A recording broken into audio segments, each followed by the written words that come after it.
Bonjour tout le monde, j'espère que vous allez bien. Ici Stéphanie Marie pour un live matinal. Enfin, il est presque 11 heures, mais vous voyez, j'ai une petite tête, petite bouille fatiguée. Même si je mets souvent un filtre pour avoir bonne mine quand même. Et même avec le filtre, j'ai l'air fatiguée. J'espère que vous allez très très bien en ce samedi matin. J'avais envie de faire ce live maintenant, d'abord parce que j'ai eu la prise de conscience, ou en tout cas le petit truc qui est venu aiguiser mon esprit ce matin, et puis parce que après, comme vous le savez si vous avez regardé mon live d'hier, j'ai une après-midi prévue avec mes enfants, et ensuite on enchaîne, ça vous ne saviez pas, avec une soirée pour fêter l'anniversaire de ma belle-sœur.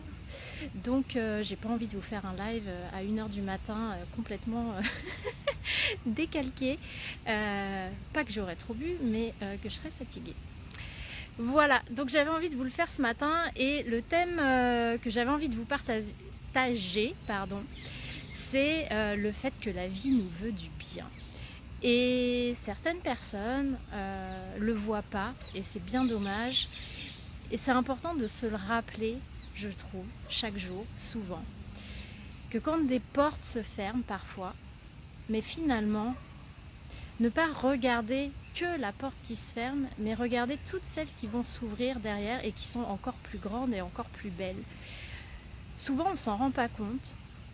On est dans le flot de la vie, il y a des portes qui s'ouvrent, on va les prendre, mais on ne fait pas le chemin rétrospectif qui va nous permettre de prendre conscience que, avant que ces portes s'ouvrent, il y a eu des portes qui se sont fermées. Pourquoi j'ai pensé à ça ce matin ? Ça a peu d'intérêt, j'ai envie de vous dire, mais c'est en fait une petite chose du quotidien qui fait qu'on se rappelle de ces grandes choses de la vie. Pourquoi ? Parce que hier, donc je vous avais dit, je voulais aller faire mon test PCR, et donc hier soir à 19h, j'ai regardé sur Google la pharmacie d'à côté, j'ai vu qu'il y avait peu d'affluence à ce moment-là, je me suis dit j'y vais. Donc du coup j'y étais allée. Sauf qu'arrivée là-bas, la pharmacienne me dit non, on ferme à 19h30, c'est trop tard, là je peux pas vous prendre, le temps que vous fassiez le test, qu'on saisisse les résultats, etc., qu'on attende les résultats, qu'on les saisisse, c'est trop long. Donc je suis désolée mais je peux pas. Alors moi j'étais en mode, je me suis déplacée pour rien, vous êtes sûre, j'insistais et tout.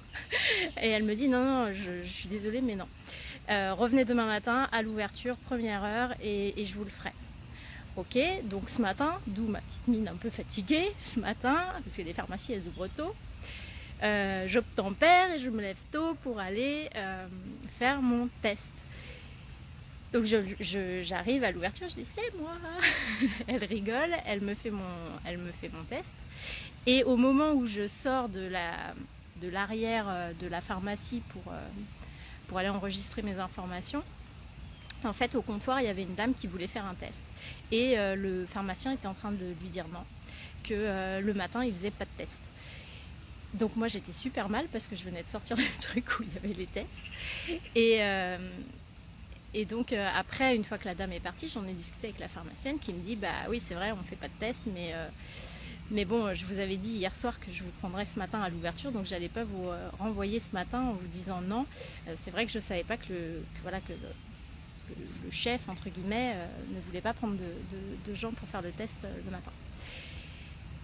Et donc c'est ce qui m'a amené à cette prise de conscience, ou en tout cas à ce que je vous disais, ce petit rappel de la vie, qui est que si j'y étais pas allée hier soir, j'y serais allée ce matin comme une fleur, sûrement pas à l'ouverture déjà, et puis j'aurais pas pu faire mon test. Et finalement le fait qu'on m'ait fermé la porte hier, qui m'avait contrariée, m'a permis d'avoir une porte qui s'ouvre ce matin, puisque la dame, elle, on lui a pas ouvert la porte. Et en fait, la vie, elle fonctionne comme ça. Et on a tendance, encore une fois, à oublier, parce que quand les portes s'ouvrent, à un moment donné, on ne fait pas ce chemin inverse de se dire mais quelle porte s'était fermée avant, et de prendre conscience à quel point la vie est magique et nous veut du bien. Vous savez, il n'y a pas longtemps, Jean-François Lacasse, qui est un ami, publiait un post que vous connaissez peut-être, qui est le fondateur du mouvement Mayday Mayday. Pour les personnes qui sont en souffrance au travail, si vous ne le connaissez pas, allez le suivre, je vous y invite. Il est vraiment génial. Et donc il publiait un post où il disait, il rappelait en fait que effectivement des fois il se passe des choses qui nous contrarient, mais finalement c'est pour le meilleur. Par exemple, il prenait l'exemple d'une dame en fait qui avait eu un problème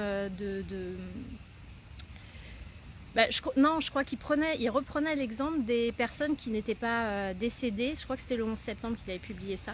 Des personnes qui n'avaient pas pu aller travailler le jour du 11 septembre pour telle ou telle raison, parce que leur gamin avait été malade, parce qu'ils avaient raté tel ou tel transport et que du coup ils étaient arrivés, ils n'étaient pas arrivés jusqu'au travail, et que finalement ça leur avait permis de leur sauver la vie. Et que parfois la vie, elle nous contrarie, mais finalement elle nous contrarie pour arriver à des choses mieux.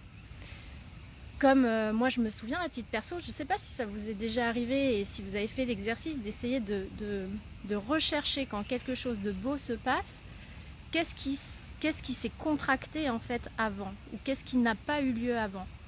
Je me souviens par exemple quand j'ai voulu m'installer, je cherchais un cabinet et j'avais trouvé un cabinet que je trouvais bien.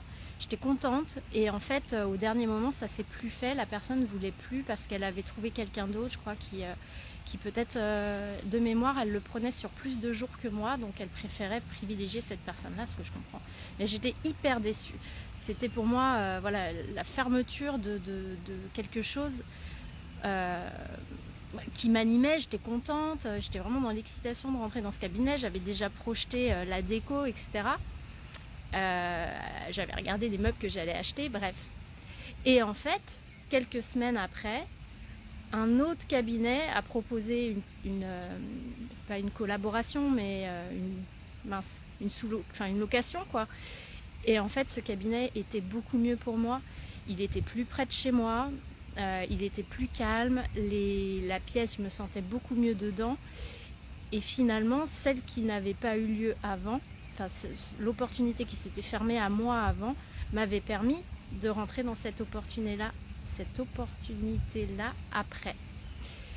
Pareil, quand j'étais toute jeune, toute jeune, c'est pas que je suis toute vieille, mais quand j'étais jeune, quand j'ai fini mon DESS de droit du travail, je devais faire un stage pour valider ce DESS. Et j'avais trouvé un stage dans une entreprise, je sais plus laquelle c'était. Bref, peu importe. En tout cas, j'étais contente, j'étais hyper contente, j'avais trouvé ce stage parce que c'était pas facile de trouver des stages et ça me semblait être super. Et puis pareil, à un moment donné, l'entreprise s'est rétractée. Elle m'a dit non, c'est plus possible, je sais plus parce que du coup pour le coup c'était il y a longtemps, c'était en 2002, 2003, un truc comme ça, bref, c'était il y a un moment. Mais le fait est que après, le fait de ne pas avoir été prise à ce stage-là fait que j'ai continué à chercher et j'ai été prise chez Microsoft. Je pense que quand on finit ses études, rentrer dans cette entreprise, il n'y a pas mieux. C'est une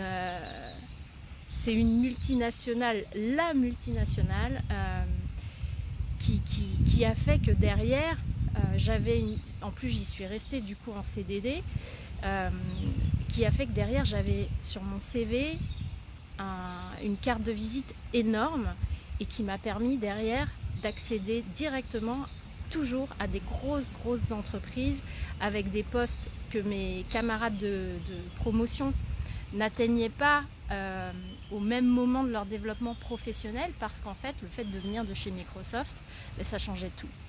Ça changeait tout, et si ce stage antérieur ne s'était pas stoppé, finalement j'aurais pas accédé à Microsoft et j'aurais pas eu probablement la carrière que j'ai eue derrière. Je l'aurais peut-être eu avec plus de temps, plus de patience, mais là tout s'est enchaîné en fait tellement bien. Et en fait, si vous observez les belles choses de votre vie, ou au contraire, si vous faites l'exercice d'aller voir les choses qui ont été difficiles, et d'essayer de regarder derrière qu'est-ce que cela a permis d'ouvrir.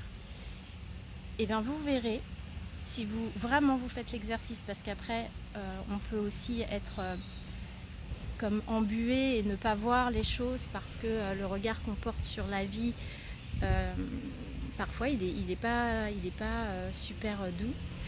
Mais si vous faites l'exercice, je suis sûre que vous y verrez du positif, que vous verrez que les choses se déroulent toujours de la bonne manière. Comme dirait, je crois, François Lemay, tout est toujours juste, tout a toujours du sens. Et c'est important de se le rappeler chaque jour. Et surtout de se le rappeler à chaque fois qu'on vit des contractions. Et je sais que moi, c'est ce que je fais depuis plusieurs années. Et c'est ce qui me permet d'être toujours, enfin même si j'ai des moments où je vais moins bien, mais d'être globalement toujours bien, c'est que je sais que même quand je traverse quelque chose de difficile, je vous parlais l'autre jour du fait de rester centré sur son alignement, sur son unicité. Et je vous parlais d'une de mes amies qui traversait une période difficile parce qu'elle avait le sentiment de s'être perdue. C'est une période que j'ai traversée il y a quelques mois et ça a été vraiment dur, mais en même temps je l'ai traversée beaucoup plus légèrement parce que je savais que cette période que je traversais, elle avait du sens et qu'elle allait m'amener derrière à quelque chose de positif. Donc c'était ce que j'avais envie de partager avec vous aujourd'hui. Voilà. Et ben je vais vous souhaiter un beau samedi. Essayez de garder ça à l'esprit pour le week-end. Et puis même pour tous les jours au quotidien. Je vous dis à demain pour le live 24 du défi Conscience et Évolution. À demain!